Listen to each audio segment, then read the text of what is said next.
If you're loading a 357 Magnum handgun, how much pressure can you put in that cartridge? And how do you determine if you have too much pressure? Do you look for the same signs that you would in a standard bottleneck cartridge? Well, we hope to find out on this episode of Ron Spomer Outdoors Podcasts.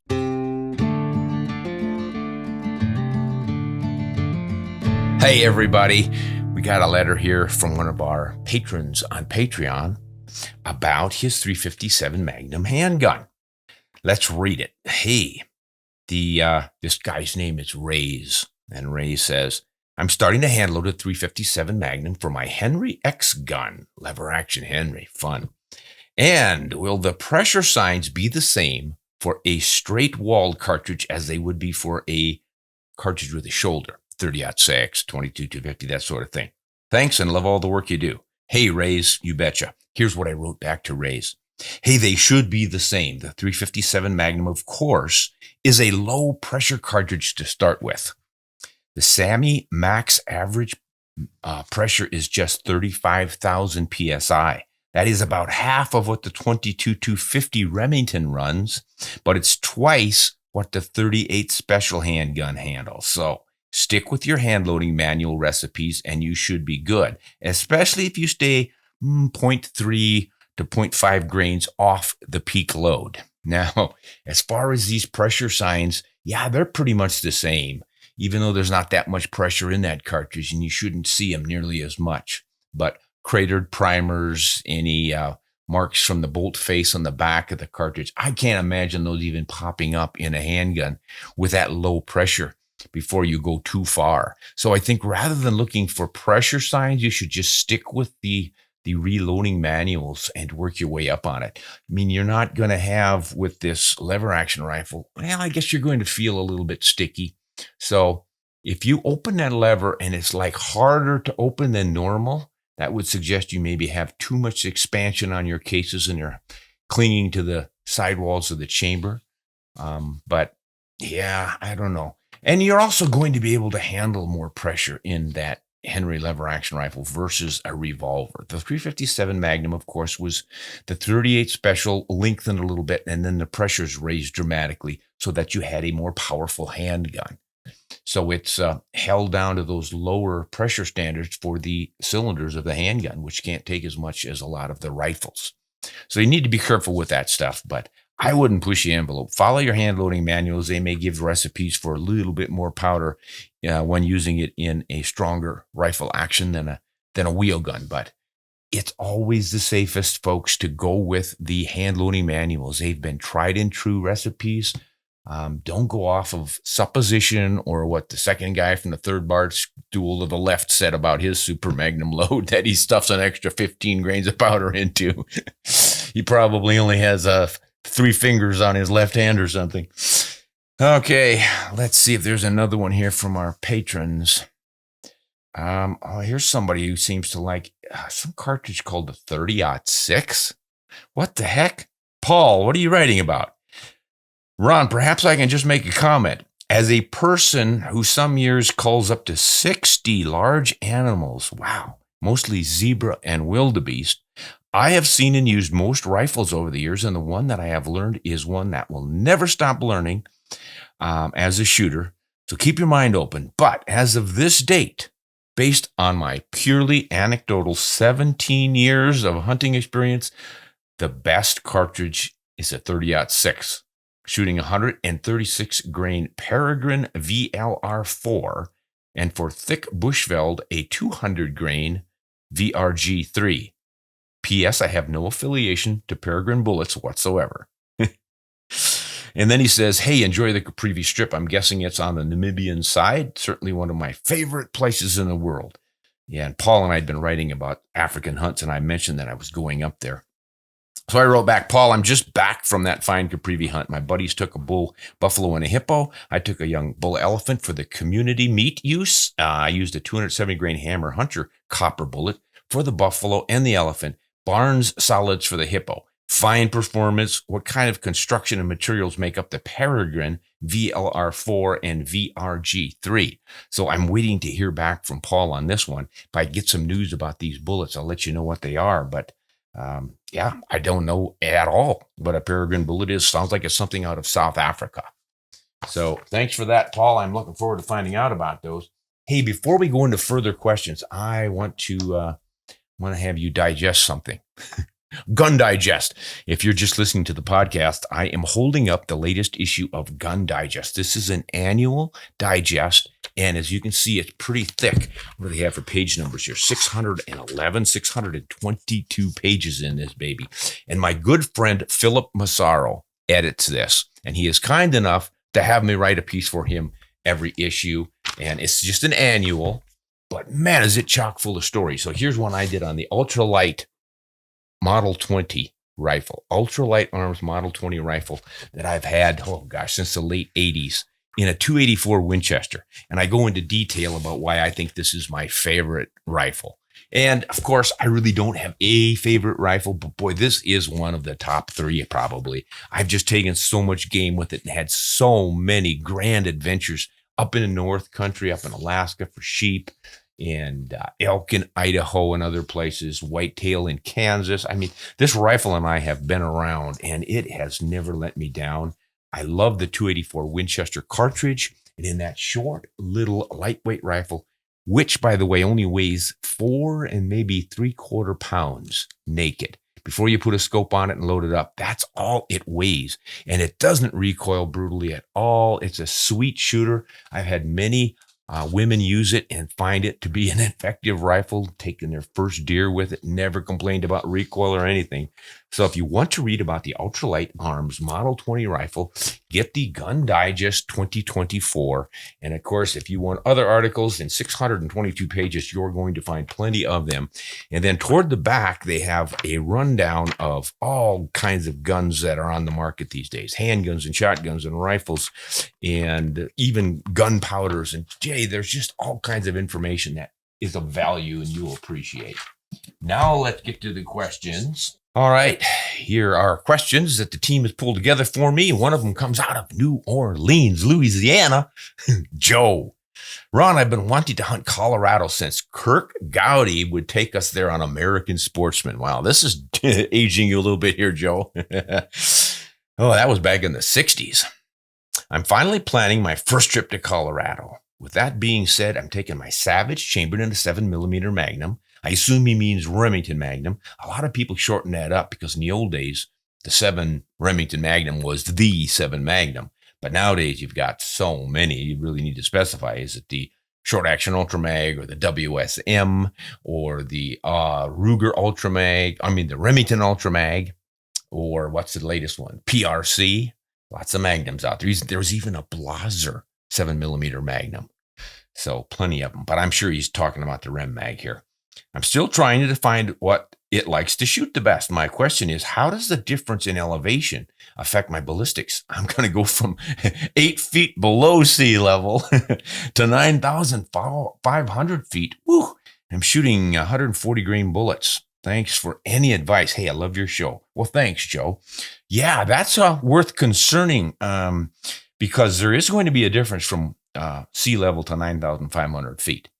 That's kind of where I start to be concerned about it too, is when you make a change. If a 10,000 foot change, you really start to notice it because, of course, the air is thinner, your bullet's going to fly faster, have less drag, and it's not going to drop as much.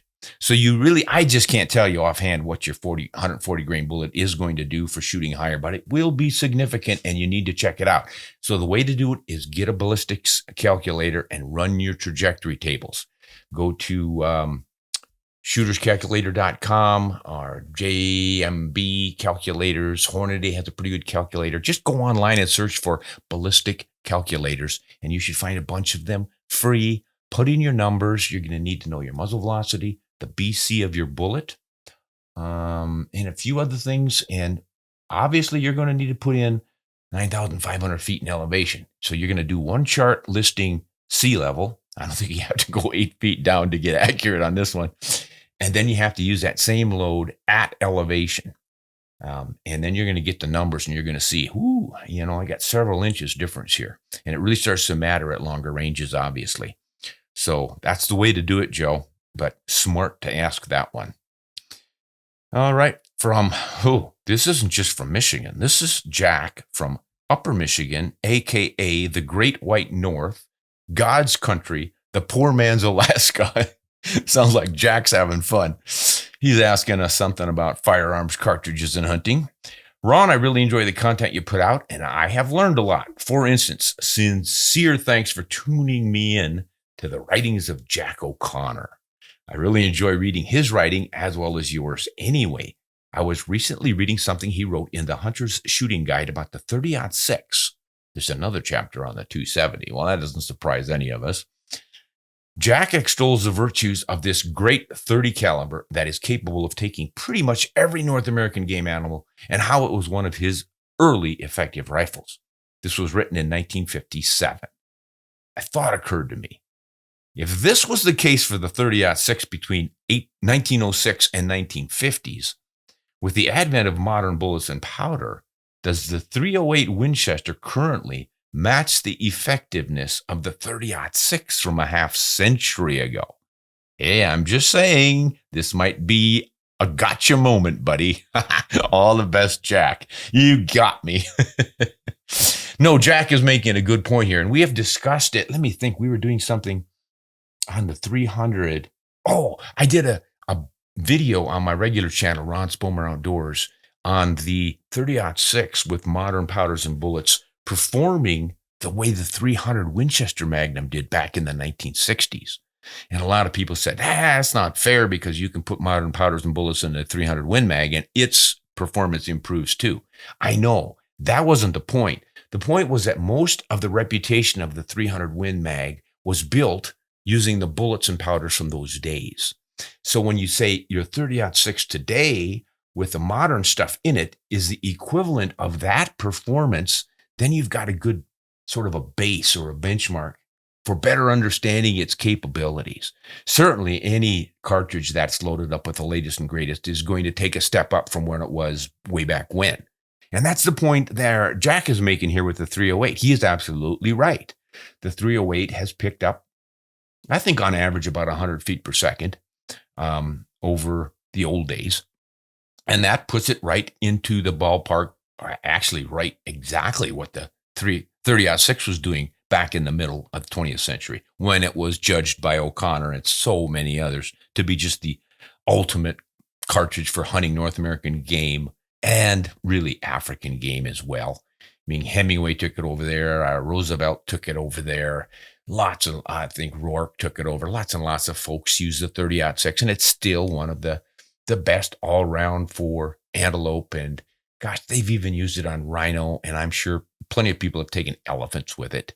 So yeah, 308 can now do what the 30-06 did then. The 30-06, same thing as with that 300, put on the new bullets and powders, and it's going to increase and always stay about 100 feet per second better than the 308. But as people always tell me when I run down the 308, it can do what the 30-06 can do. And they're right, it can. I just like to make fun of the 308 people because so many folks wrap their arms around that thing like it's the second coming of the Lord or something. Hey, enjoy your cartridge there, Jack. I think you got me. Your 308's living in the 30-06 world.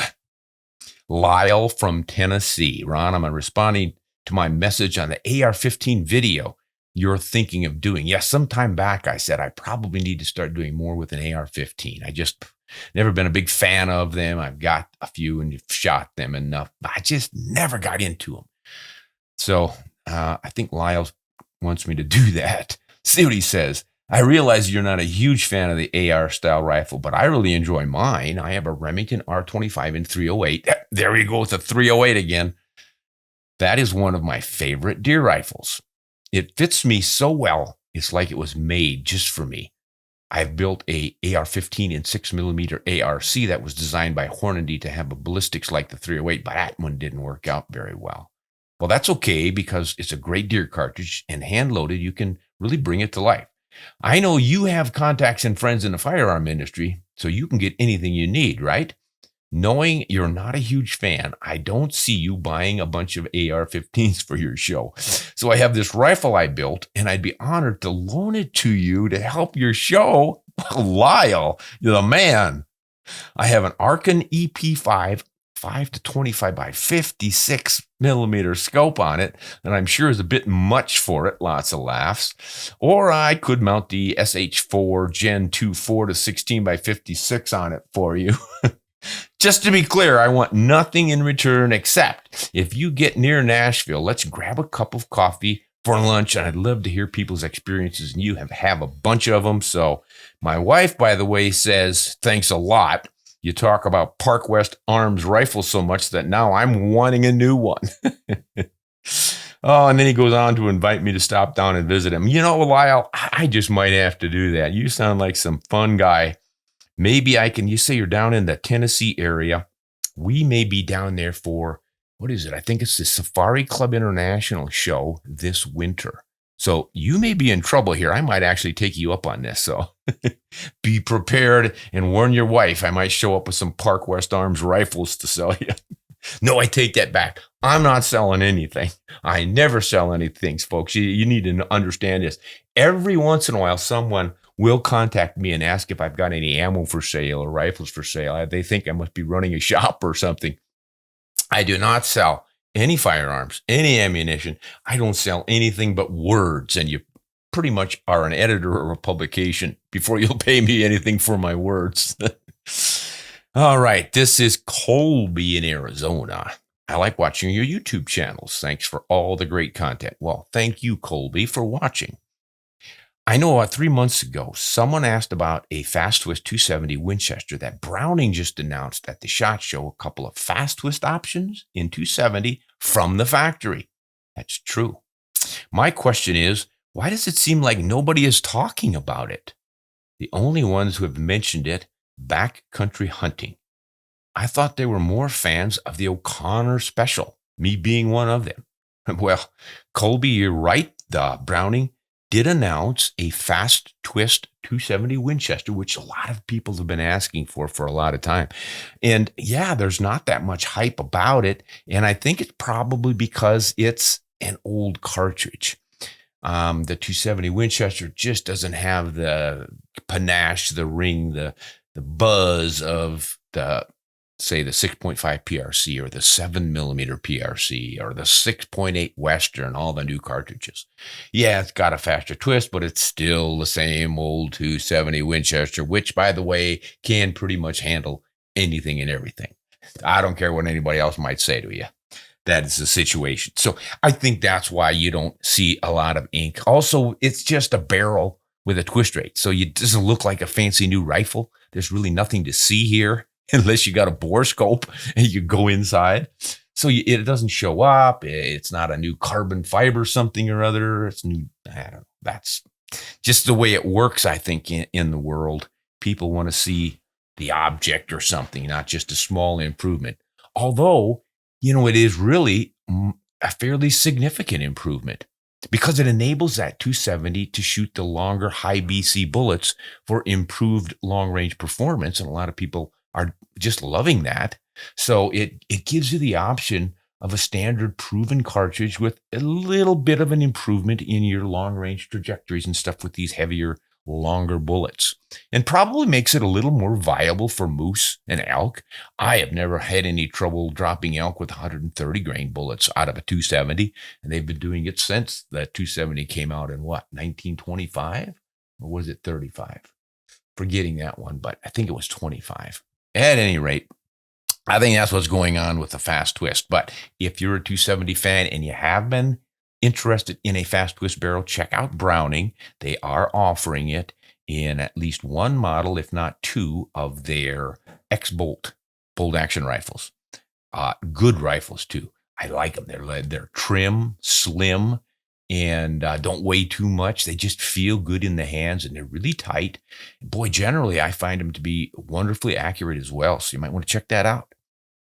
All right, here's someone from Virginia, Chris. Is Accurate 4064, this is a gunpowder, is that powder compatible for 4570 loads. Oh, 4570 government cartridge. Is that a good powder? Published accurate data is limited, although 30-06 and 308 are referenced. Yeah, that is a powder that's pretty popular for 30-06. I bought 8 pounds of it thinking that it was an alternative to IMR 4064 when that powder was in short supply. I see the issue here, Chris. Yeah, you got a 4064, but you got the IMR version, not the accurate version. Are they the same? No, they're not. The accurate 4064 powder, I don't know why they get these numbers the same, because it's not the same powder. But the accurate arms version of it is a bit slower burning. They're fairly close on the chart. They're probably only 4 different powders in between, so it's not that far off. But I have never seen it recommended in any of the hand loading manuals I've checked for 4570. It's just a little bit too slow of a burning powder for it. So you're probably not going to be able to use it in your 4570. Not unless you're maybe shooting a 500 grain bullet, but I've never seen it for the 300 and 400 grain bullets. So yeah, sorry about that. Ooh, 8 pounds. Maybe you can trade for somebody, but it is real popular for the 30-06.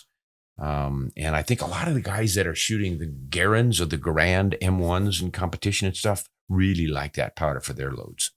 So you should be able to get that split up with some buddies or make a trade or something and get yourself a better powder. But yeah, good point to ask that, folks. When you're looking at powders for reloading, just because they have the same numbers does not mean that they're exactly the same burning rate. You got to pay attention to the manufacturer. Is it Hodgdon powder or an IMR powder or an Alliant powder or an Accurate powder? All these different brands. Sometimes they are the same, but sometimes a powder with a completely different name and number is exactly the same as another manufacturer's with a completely different name and number. I think it's H414 and Winchester 760 are the same. So yeah, you've got to know your stuff. Pay attention. Of course, in the hand loading manuals, if it says use this powder, use that powder. Don't try finding one that sounds about the same. That doesn't work that way. All right, David from Arizona. Ron, I'm a first-time deer hunter. After hunting upland birds and other small game, mainly dove and rabbit, for over 10 years, my friends and hunting buddies convinced me to get a rifle to go deer hunting with them, and I picked up a secondhand 770 in 270. I believe that is a Remington kind of a starter rifle, inexpensive. I'm about to go sight it in, and I'm curious what to expect. And lastly, I'm worried about not downing the buck in one shot and making it suffer. Any tips? Thank you for making the best hunting videos. So buttering me up here, David. I'll have to take some time giving you a good solid answer here. First of all, worrying about downing the buck in one shot and making it suffer. You know, it rubs me wrong when I hear hunters say, I really don't want to make the animal suffer. I mean, wonderful position to have, of course, and we all want to strive to make good, clean shots. But this idea that we're going to make them suffer unduly, I just don't think I don't know exactly how to explain it. But obviously, we don't want them to suffer, but I'm not sure that they suffer. I mean, when you look at the natural world and predation of prey animals, they are being, in the wild, harassed, chased, and killed by some pretty ineffective predators that nature has made. And I have seen this quite often in Africa. You'll find a springbuck with claw marks all over its haunches. It's obviously escaped from a leopard or a cheetah or something. And you'll see bite marks and wounds, and some of them quite extensive. And it's like, oh my goodness, they're certainly suffering at the hands of nature. Now, humans, I think, are the only animal who really strives to make these one-shot, no-suffering kill things. And that's admirable. More power to you. But I don't get too worried about it, because by using the right cartridges and bullets and learning to shoot well and in the right place and working as hard as we do to make our rifles accurate and shooting accurately and knowing our limits and not taking risky shots and all the rest of it, I think the vast majority of hunters do a remarkable job of making sure they do it right. And that's the best we can do. You're never going to guarantee an absolute instant demise kind of thing, but you just know that take a good chest shot, hit the heart and lungs, and generally that animal will stay conscious for 3 to 6 or 8 seconds. But I don't think there's a lot of pain and suffering involved, because so many times I've shot animals in the chest like that, and they continue feeding or walking, and many times even breeding as if they've never been touched. So how much pain and suffering could be involved? I don't think it's much. And that's just my take on it, guys. But thanks for asking it. Now, about that rifle and sighting it in, what to expect. Expect a loud noise, so cover your ears. This is I think, new shooters' biggest mistake is to shoot raw. And then the blast hurts so much that they think it's recoil. And I'll have guys say, oh my gosh, the 270, it kicks like a mule. Can you recommend something with less recoil? The 270 barely recoils. It is not bad at all. But if you've got your ears out unprotected, you're going to hear that big blast, and that is going to hurt. So cover your ears. I like to put foamy little plugs in and then get the shells over the top of that to really tone it down. And then you can concentrate on shooting without fearing the flinch. Don't fear the flinch. And if you would like to, I would recommend having a buddy load the rifle behind your back and not load it. He can load it, he cannot. Yeah, but it's going to sound like you put it around in the chamber. He hands it to you, you aim, you push the safety off, you pull the trigger. If you're fearing recoil, you're going to see yourself jerk and jump, and it's not going to work. Do that a few times until you realize this isn't going to hit the target unless I just settle down, squeeze the trigger, and keep my eye on the target, making sure that the front sight or the reticle of the scope stays on the target. And when it goes click, I want to be able to say, my crosshair moved, looked like an inch to the right or an inch down or something. You need to see that shot, follow through. Do that a bunch of times with the gun empty, and you're going to be ready for that live shot. When he sneaks around in on you, it's going to go off. You're going to hit the target. You're not going to feel any recoil, and you're going to say, well, this is easy. Continue from there in a like manner. It's really pretty easy. So what you want to do when you sight in with your 270, I think, is maximum point blank range, which means that you're going to zero this with your chosen hunting ammunition to be about 2.5 inches high at 100 yards. That will extend your usable range. So what happens is your scope sits above the bore, or your front sight even sits above the bore about 1 inch to 1.5 inches to 2 inches, depending on how high your scope is up and such. But that means that your bore has to be tilted up a little bit in relation to the scope. Well, actually what happens is, of course, the scope is adjusted so that the sight is down, cutting through it. And you end up having your rifle canted up slightly so that your bullet starts underneath your sight picture, your line of sight. And at about 25 and 30 yards, it cuts through that line of sight, rises above it, peaks at about 150 to 180 yards at 2.5 inches high, 3 inches high, somewhere in there. Then begins to fall, and out at 300 yards, you might be 3 to 4 to 5 inches low. That is the chest cavity of your deer. So you can aim at the center of the chest vertically and expect to hit it 2 or 3 inches high, 2 or 3 inches low. You're right in the boiler room. Pretty simple. So that's how I would recommend you zero that rifle. And go from there. I mean, it's remarkably effective. Do some field shooting at 100 yards, 50 yards, 150 yards, 200 yards. Put a box or something out there. All you have to do is hit about a 10-inch box, and that is your vital zone on your deer. You'll really build up your confidence when you do that. And that's about it. So, David, good luck. I think you're going to enjoy deer hunting, and I know you're going to love that venison, because take care of it properly. It is absolutely delicious. Here we are in Pennsylvania with Brian. I'm looking at building a 14.5-inch 6.5 Creedmoor for a nice short package that can be used with a suppressor, primarily for hunting whitetail in my home state of Pennsylvania. This should be more than enough for whitetail out to 400, maybe 500 yards with a 120 grain bullet, but I'm wondering what other game this setup might be good for. This question goes on a YouTube video. I'd like to be anonymous. Well, I think a Brian from Pennsylvania is pretty anonymous. There's more than one there. So you're good, buddy. You're going to be set up for anything in that deer size. So mule deer, whitetail, sheep, mountain goats. I wouldn't hesitate to hunt caribou with it. Obviously, you're going to be fine for coyotes and smaller animals like pronghorn. So good enough there. I don't know that I'll be stretching it out to 500. It's going to depend on your velocities. With that 14.5-inch barrel, you're going to be losing some of the potential out of that 6.5 Creedmoor. Now with a 120 grain bullet, you're going to be using a little bit faster burning powders in it if you're a hand loader. And that will be a little more effective in that shorter barrel because they should burn completely at about 16 to 18 inches maybe, or close enough to it, but you're still going to lose a little velocity there. The suppressor is nice. I don't think you need it. There's very little recoil with a Creedmoor, but of course, when you're putting that 5 to 6 inch suppressor on the end of your barrel, there your 14.5-inch barrel suddenly gets quite a bit longer.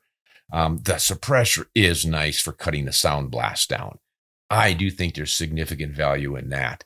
It's to such an extent that I'm going to start trying them this year. I still hate the look of the darn things, but man, when it comes to saving your hearing, I think it's like, go for it. So yeah, you should do fine. Now, there's some guys who are going to say, hey, you can take elk with that.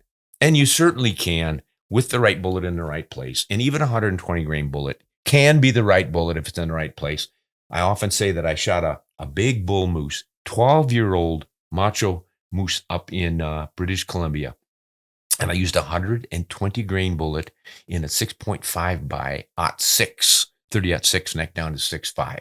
So that's quite a bit faster than the Creedmoor, but it's still a 120 grain 2.64 bullet. And one shot took that moose. Now I hit it in the heart, duh. But that just goes to show what you can do with a light, slim bullet. I mean, you could have easily done that with a 243 of some kind.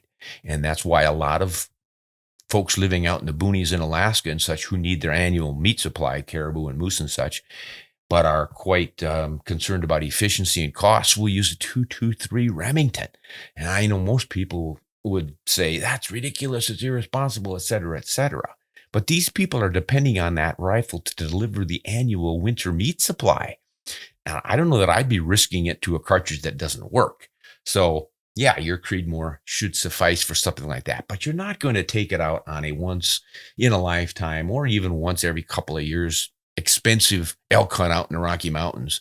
It just makes more sense to use a larger cartridge bullet that's going to give you better odds, fudge factor, whatever you want to call it. You know, I've often said that the lighter cartridges can do the job, but you have to have precise shot placement. And a lot of times you come out here and your only fleeting chance at a big elk is a quartering shot where you can't promise your bullet doesn't have to go through major bones and muscle mass and stuff. So that's my take on it. But as you mentioned, you whitetail size animals should be a piece of cake. So there you go, Brian. Good luck to you, and I hope that 6.5 Creedmoor with the short barrel works out for you.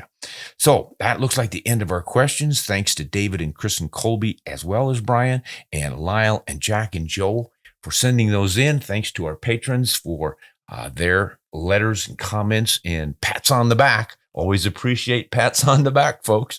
If you'd like to join us on Patreon, just go to patreon.com, look up Ron Spomer Outdoors, and take a look. You can join our Patreon community at several levels. All the contributions are wonderful. We really appreciate it, guys. And thanks to everyone for keeping us on the straight and narrow. As I often say, I can't always get all of this stuff off the top of my head exactly right. So if you catch me making a mistake, write in and correct me, because I don't want to be giving bad information out. I want everyone to get the straight scoop and do things right. So I depend on my audience to help out with that. Not going to get in trouble by calling me out. I've been called every name in the book. And as long as that helps me get out the right information, I'm all for it. So this is Ron Spomer with Ron Spomer Outdoors Podcast, thanking you for listening and inviting you to the next one. Until then, hunt honest and shoot straight.